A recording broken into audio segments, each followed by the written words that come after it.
As you guys know, a big topic of conversation on the internet lately has been Jason's use of TikTok Live. He's been spending 8+ hours a day doing these battles with other creators on TikTok, pretty much begging people to send him gifts, and initially, people were so confused. He worked with David Dobrik, one of the biggest influencers, for years. He had his own YouTube channel that did really good for him. Why did he suddenly seem so desperate, where he'd stoop to the level of needing to scream at people for gifts on a live? Mike, one more Mike! Go, Kirsten! One more. His friends were calling him out on it, his ex-friends were calling him out, and Jason finally admitted he was struggling financially and didn't feel as though he had the skills to do a normal job. Would I be on TikTok Live if I wasn't in like a financial hole? I don't know, probably not.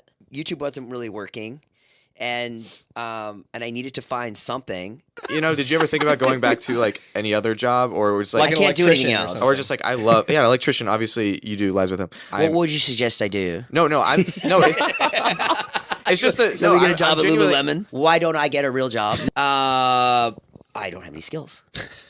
Hearing Jason was struggling financially was really a big surprise to people. He had spent years working with David on the Vlog Squad. He was very much a main character in those videos, and it was clear that he gave up most of his life to make those videos happen. The problem is, David wasn't paying anyone an actual wage, and instead, these members' spot in the Vlog Squad was seen as payment enough. David was paying them in so-called clout, and that's why David can afford to quit his podcast, quit his YouTube channel, and only do Snapchat. That's why he can afford the mansion and all the cars he has. He's for his friends, and now a lot of them are struggling. I know they were all adults and they made their own decision by doing this, but still, it's just so weird to see David living this lavish lifestyle when a lot of them are struggling now. To make this whole situation even worse, David actually paid Jason a visit, recorded it on Snapchat, and made fun of the fact that Jason had to do these live battles. Guys, I'm visiting Jason.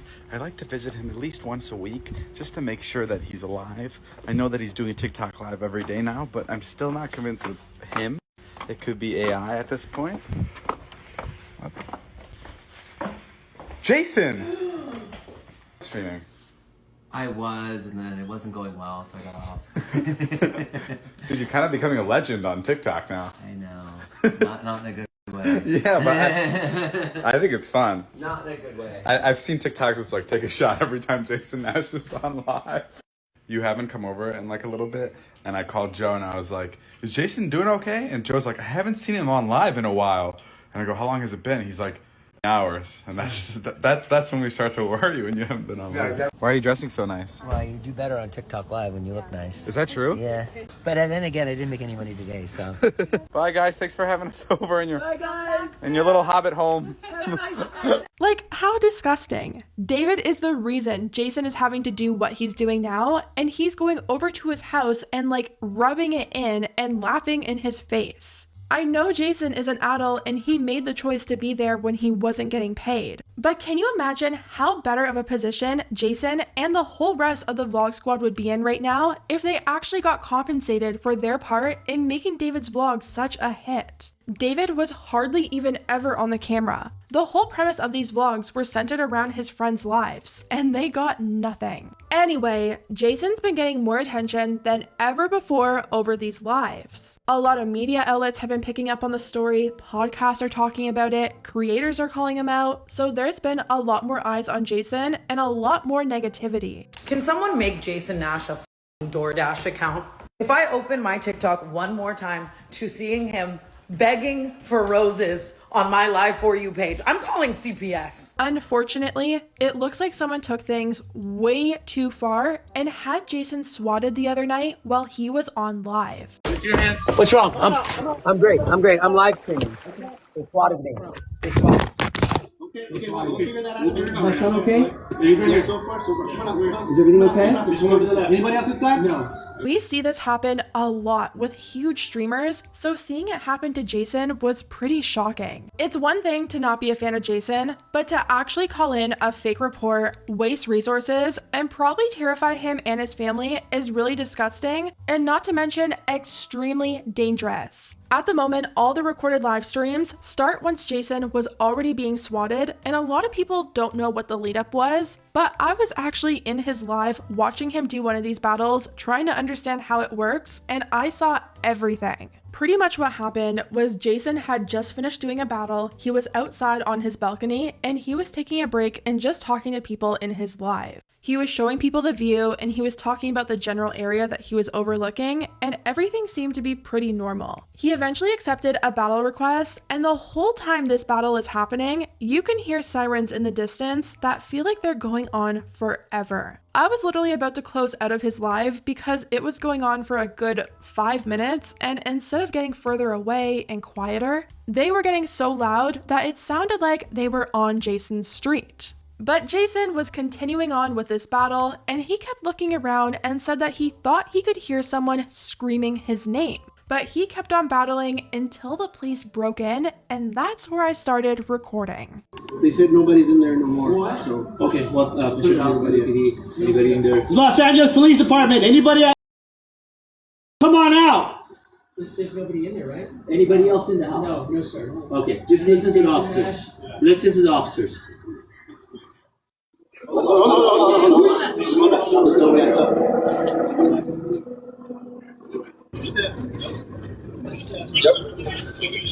Stop right here.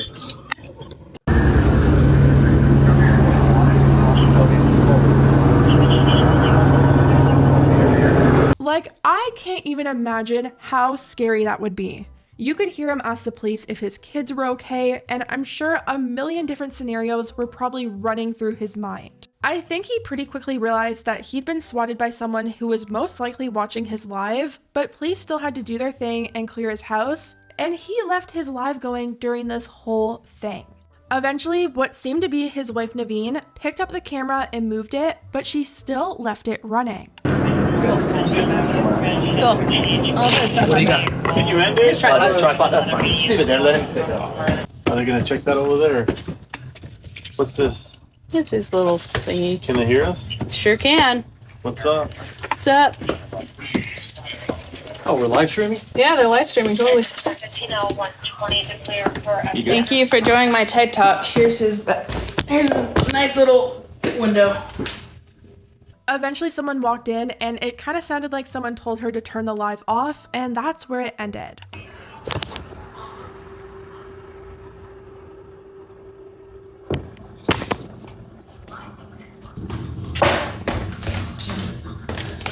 I was just seeing like what was going on. I'm just turning it off. Turn it off.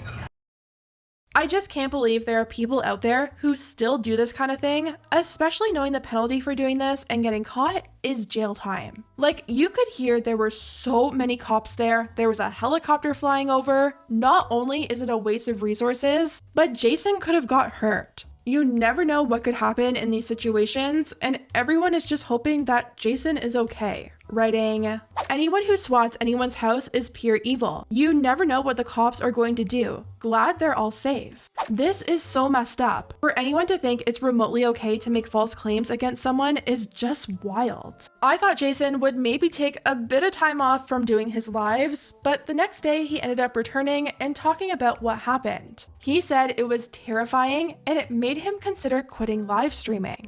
What's up, guys? I'm back. Let's go. They tried to stop us. They tried to stop this nation. They can't stop us. You got swatted last night. And yeah, I was scared. When I woke up this morning, I thought about quitting the whole thing. And then I remembered all the people that come out here. All the people that come to this channel every day. And I said, I can't let you guys down. And I won't be scared. Okay. Thank you for asking. Shaken up. Very, very, very shaken up. Horrible.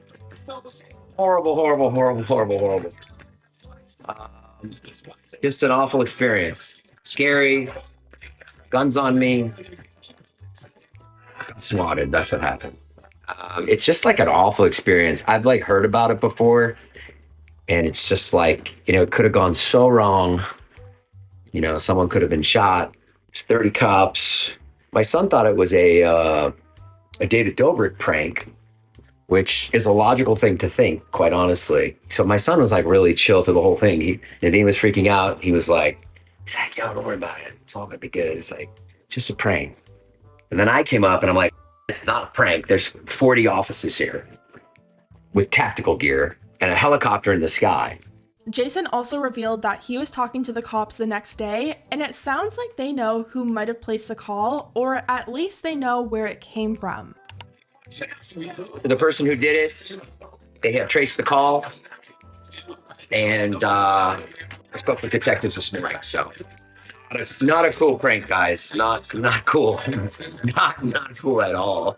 Jason did end up continuing on with his live battles, and he got back into it, but you could tell he was really shaken up and probably doesn't feel as comfortable being live as he did before, which is really sad. It's one thing to find his lives embarrassing and not enjoy them and to poke fun at them, but crossing the line and actually putting someone's life at risk is so beyond wrong, I can't even put it into words. I think he ended up spending a few hours on live after he explained what happened, and it looked like he started to feel a bit more comfortable, but still, such a scary situation that no one deserves to be put in.